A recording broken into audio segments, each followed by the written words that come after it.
public life and work of Jesus lasts for about 3 years running up until his death. But if it went at the pace that it appears to in this next little section of Luke's collection of stories, well, the whole thing would have lasted about a week. So as we look at these stories, we've got to ask ourselves, why does Luke write them all down together? What is it that he wants us to realise through the stories and the way that he tells them?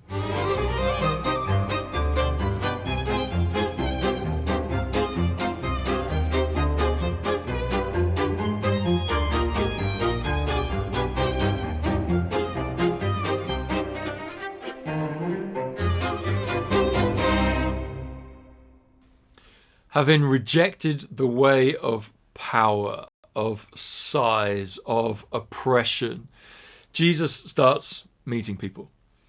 And in this next little run of stories that Luke tells us, he meets people in two different ways. One is that he meets them and he appears to call them, to invite them to come follow him and be a part of what he's doing. The other group of people he meets, and he appears to heal them or meet their needs in some way or another. First off, then, the people that he invites to follow him. Well, he starts with Simon, and he's going to change Simon's name to Peter, so you've got to keep up with that. Simon Peter is a fisherman. He's been out all night trying to catch fish and hasn't done so very successfully when Jesus tells him to throw his nets over the other side of the boat. Simon Peter does this. A miraculously large amount of fish jump in, leap into the net. Simon struggles to pull this net, this heavy, bulging net of fish into the boat, so he has to grab some help from some other people. Having got to the side of the lake, as you would be, he's like, man, that was incredible. How did you do that? And Jesus says, come follow me. And he says that to Simon, to Peter, this enthusiastic but not great fisherman. He also says it to his mates, James and John. And we don't know much about James and John, except they're brothers, except their dad's named Zebedee, and except they have a bit of a reputation for being hotheads, for having their emotions always simmering right at the surface and occasionally boiling over in an uncontrollable fashion. They have a reputation for temper and for anger. In a little while, Jesus is going to bump into a man named Levi. Levi is a tax collector, which means he's chosen to work for and on behalf of the Roman Empire, who are controlling and subjugating everybody around the neighborhood, have taken over Israel and Palestine. And he's collecting taxes on their behalf, which means he's going up to his own tribe, his own people, and he's demanding money from them to give to the Roman Empire. Imagine how popular that makes you. Not only that, he's probably, like most tax collectors at the time, if you owe the Roman Empire 10, well, he's taking 11 or 12, so he can cream a little bit off for himself. And again, Jesus says to him, hey, Levi, come follow me, come be part of it. In and amongst all of those meetings where Jesus invites these questionable characters to follow him, he keeps meeting other people and he keeps doing different things for them. It starts off with Jesus being confronted by a man who the Bible describes, Luke describes as having an evil spirit, a demon possession of some kind. And this demon sends the man screeching up to Jesus and says, I know who you are. And Jesus says to this spirit, shh, come out of the man, leave him at peace, and don't tell anybody who I am. And that's what happens. The man is left in peace. A little while later, word would get out about that, right? So a little while later, Jesus is confronted with an entire town's worth of people. A small village has turned up on the doorstep of the house where he's staying. Of course they have, because look what he just did for that demon-possessed guy.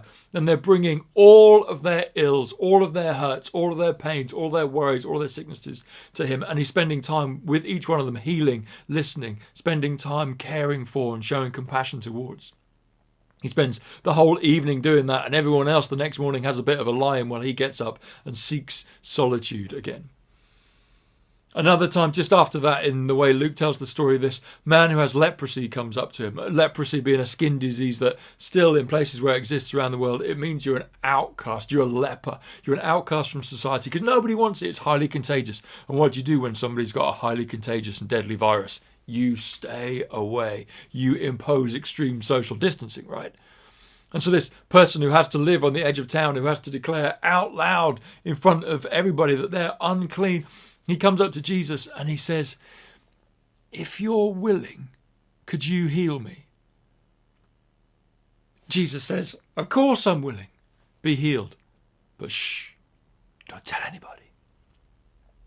Another story that Luke places into this pile of stories that are coming thick and fast is a time when Jesus is surrounded by a massive crowd of people inside a small house. There's no room to stand. And in fact, one person who's paralyzed and can't get in to ask to be healed has to be lowered down through a gap in the roof made by his friends.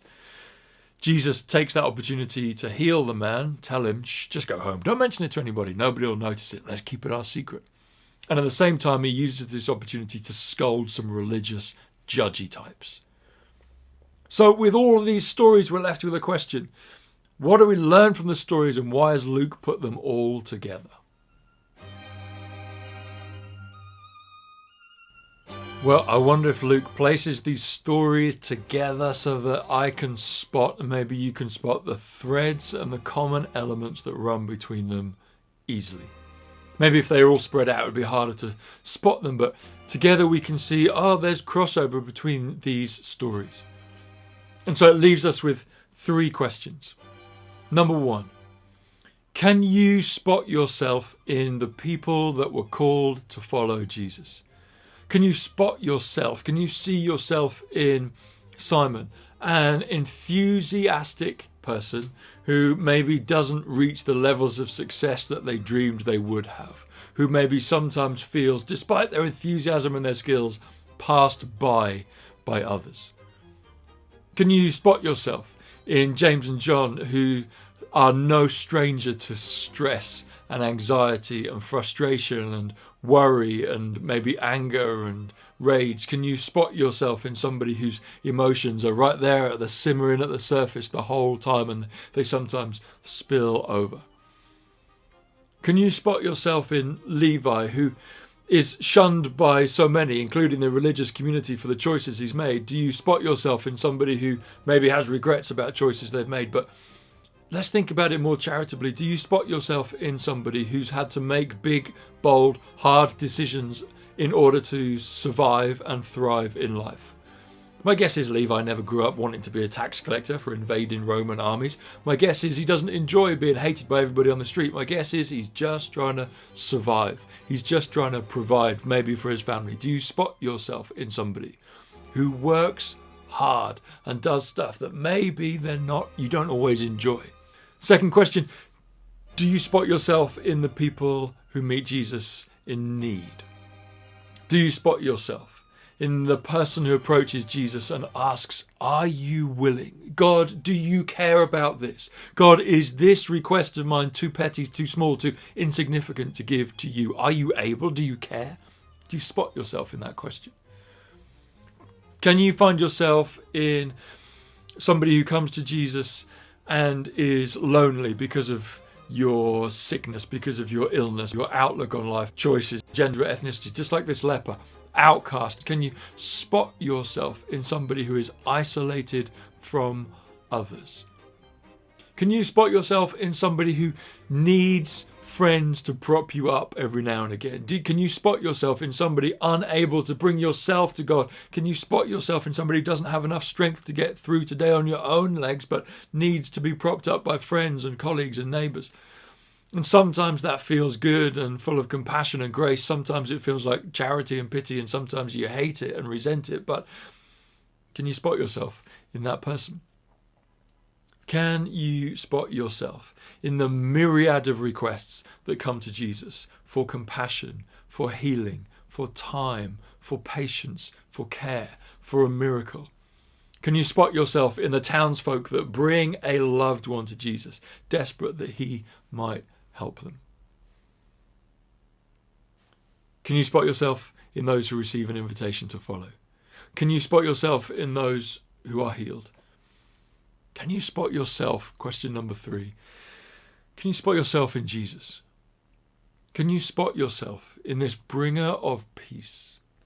That wherever you go, there is togetherness and compassion and patience and kindness and love and maybe healing and restoration that follow you wherever you are.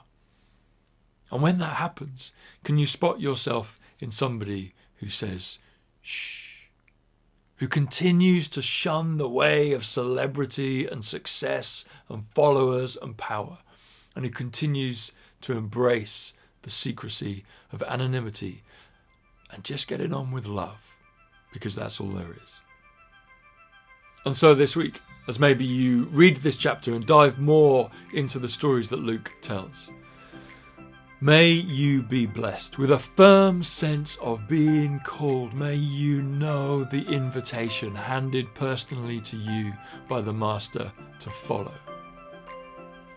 May we who need propping up, may we who feel lonely, may we who are led by overwhelming emotions, may we who hurt and who need healing experience the presence and compassion of the caregiving King. And may you appreciate and enjoy the adventure of bringing the kingdom of kindness wherever you go, in a quiet way without a big show.